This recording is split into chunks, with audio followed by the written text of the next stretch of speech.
Hey everyone, it's been a long time, but here we are back and we're going to open this box. Today we have a package that I've been waiting for a long time. I've had it for a while, but I've actually been moving, so I haven't had a chance to open it.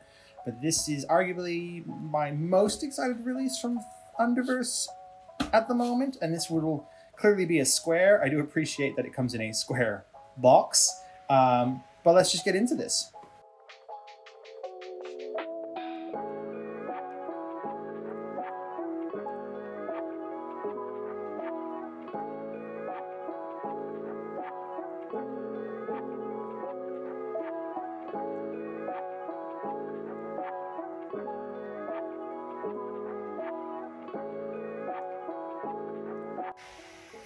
So quickly, I'm going to talk about the packaging that this comes in, because this is a very deluxe experience. We have this in a very hardy cardboard box. Again, a cube. Got to appreciate the fact it's a cube.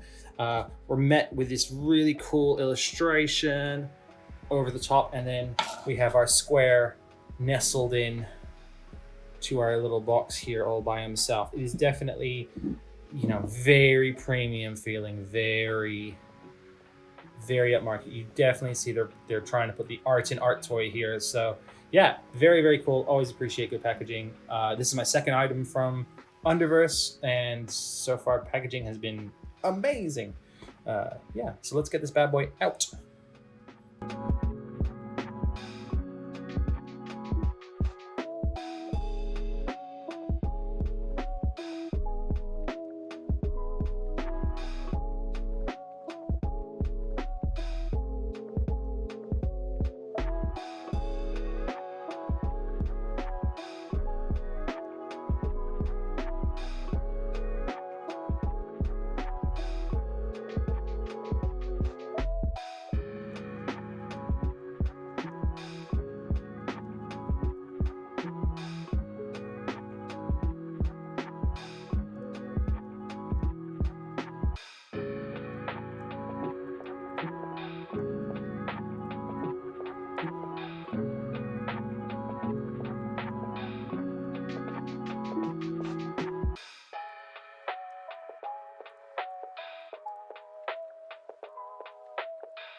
So here we have it. We have the MK5 Square, and I figured the best comparison I can give you guys is it next to a Mark 1 and a Mark 2 Square.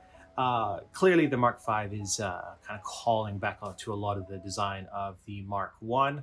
So I think it's best to kind of do a bit of a comparison, see where things have improved and the big differences between the Mark 1 and the Mark 5.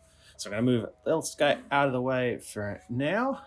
And the size of them both is very much the same. So if you already own a Mark 1, you already know the size of this thing. But this is very much sort of the deluxe version of the Mark 1. There's a few things in here that definitely make it a little bit better. Material-wise, the new one is ABS plastic, like some of the newer squares. So like the Crab Square and that sort of stuff came in ABS plastic, where the old ones were vinyl. I think that's just personal preference on that one.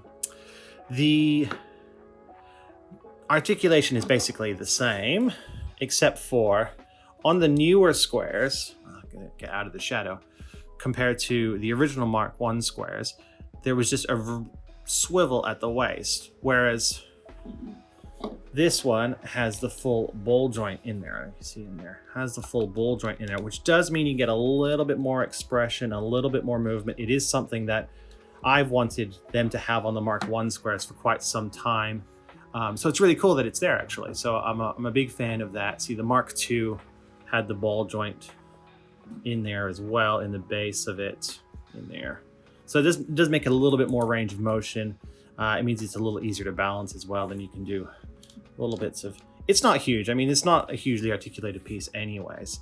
So yeah, so that's something I do like. They have the little knee guards in front of the knees, and on the outside is, you've got this little pointer sticking out here.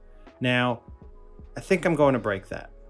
I think that's like something which I kind of wish wasn't there. That's the only thing I wish wasn't there, was the little pointer here, because inevitably I will drop this on the back and that will just snap off.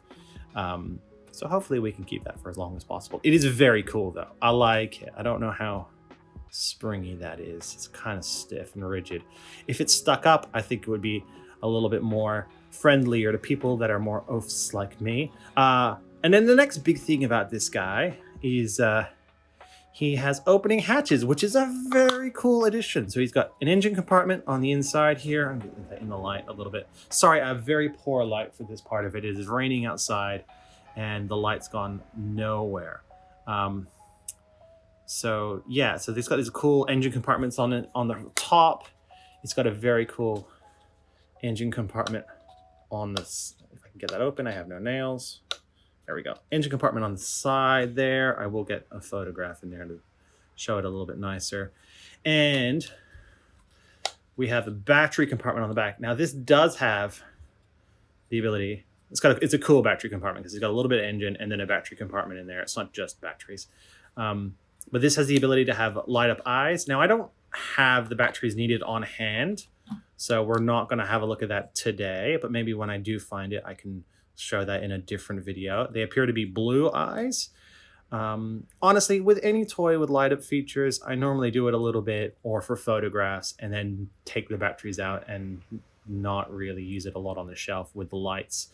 And I feel I'm not alone in that as well. But yeah, this is a very cool square, and I think that it's a very cool update to the Mark 1 there. It's very, very, it's definitely the sort of the Mark 1 Pro, if you want to put it in that sort of language. It is I don't know how, besides making it metal, I don't know how far they can go in making a better version of the Mark 1. But I do really like it. I hope that they take sort of this mentality and kind of approach a Mark 2, because I know it's a bit of a Marmite design, but I love the Mark II, and I love the legs, and I love the mono eye, and I think it's fantastic, and I would love to see sort of the Mark 6 sort of be like that, you know, have sort of these little bits of upgrades on there.